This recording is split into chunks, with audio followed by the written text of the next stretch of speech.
95.5 million people.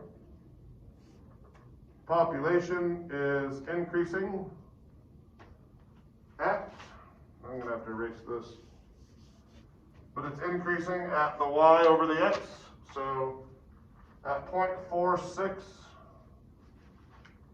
watts per watts. Millions of people every year. Backwards. So this is F inverse, I had to erase it, but over here is years, and down here is millions of people. And a rate every time, this rate right here is this thing over this thing.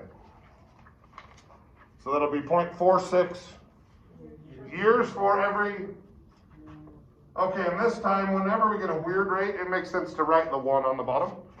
So it's 0.46 years per 1 million people. So we are going to adjust this. But before we do that, let's just talk about what this means. What does that mean? In 0.46 years, 1 million people, more people will immigrate to Mexico or be born or whatever. So at the exact moment in time, there are 95.5 million people in Mexico. Population is increasing at a rate that takes 0.46 years to add 1 million people. Okay, so just off the top of our head, is that rate bigger or smaller than this one? How do you know? Because if you double the years, like on the top, it's like 0.92, it's already at 2 million. So this one would be 2 million people every 0.92 years. This was 2 million people every year. So this is a slightly bigger rate. Anytime we get a weird rate, we want to write it in a way that makes more sense. So like if a cop pulled you over and he was like, you were going 2 hours for every 140 miles. In your head, you would want to say, well, that's 140 miles every 2 hours. That means I was going 70 miles per hour. So this one, we'd like to flip it. So a rate is adjustable. So if you can say 60 miles per hour, you can say an hour every 60 miles too. It just doesn't make as much sense. So you can flip this, so we'll get 1 million people for every 0.46 years. And I would love for the bottom of this rate to say 1. So you can literally just take 1 divided by 0.46, and it'll give us roughly 2.173 million people per year.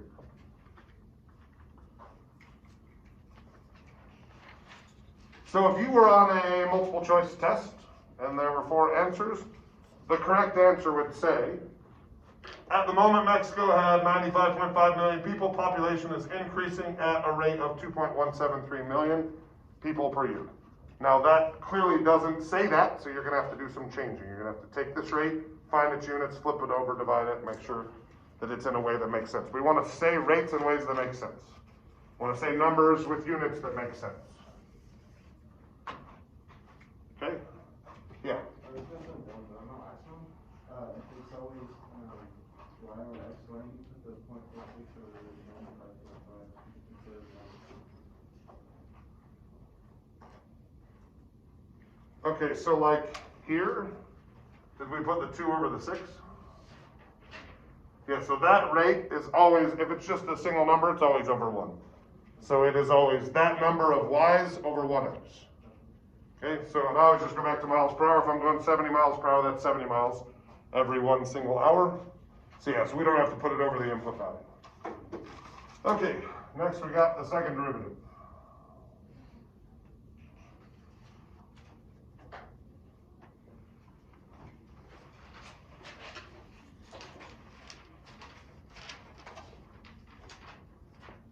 All right, so the second derivative,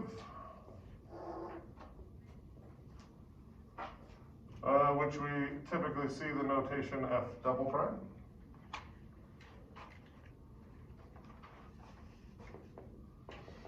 Is the slope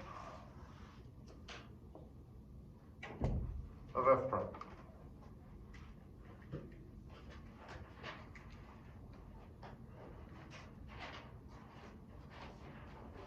So we'll talk about this a lot come second semester, but every function that ever existed has both a derivative and an antiderivative. So if we start with a position function, we move forward to its derivative, we get a velocity function. If we start with a velocity function, we move forward, we get an acceleration function. Acceleration has a derivative, which has a derivative, so on and so forth. Every function that ever exists has both a forward derivative and an antiderivative, which is what we study second semester. So if f double prime is the slope of f prime, that means that f double prime affects f prime the exact same as f prime affects f. So if f double prime is f prime's derivative, f double prime will affect f prime the exact same way that f prime affects f.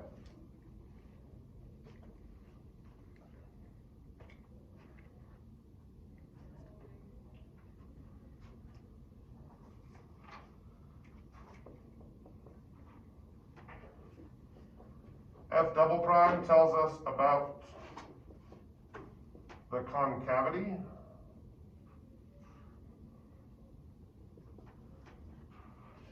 we'll talk more about this, but we think of it as the bend of F.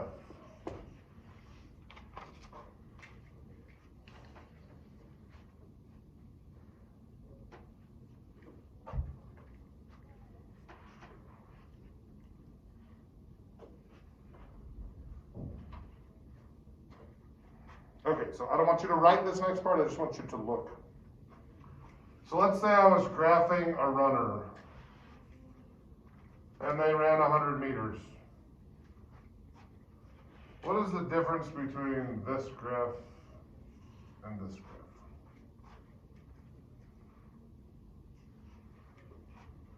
In the end, they did the exact same thing. So tell me what happened here. Yeah, Carter. Linear So what does that mean? is going to have an average slope. Okay, so there's no possible way this dude started in the blocks, first of all. He was already running, and I just started charting his run when he was already at full speed. And then what did he do for the entire run? He ran the exact same speed. So did this guy accelerate? Did he move forward? Yeah. Okay, he moved forward the whole time. He just did so at a steady rate. So he was not accelerating. This graph has no bend. This graph has 0 second derivative. The second derivative is literally equal to 0. He's not accelerating, he's not decelerating, he's moving in a linear fashion. This guy did the exact same thing over the course of the run, but his actual run looks different. So this dude started in the blocks, and what was he doing at the start? He was not moving very fast, and in fact, this guy, for the entire 100 meters, did what? He accelerated. So if you took this thing, I like to think of it, concavity as like the bend in the graph. If everything used to be straight and a strong man bent it, the way I turn this graph into this graph is I bend it in an upward direction. Didn't change the entire thing, it just changed the shape of the graph. This guy was accelerating the entire time, therefore his second derivative would be positive. Okay, so the second derivative affects the bend of the graph.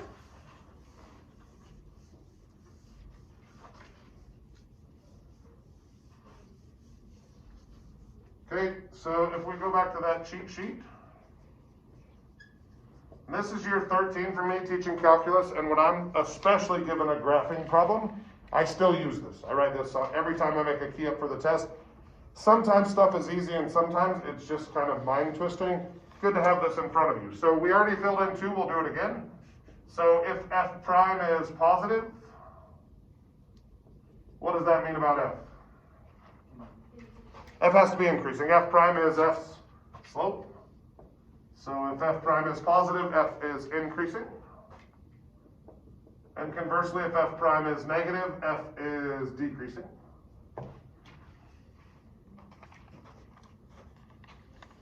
Okay, and then the 2 additions today.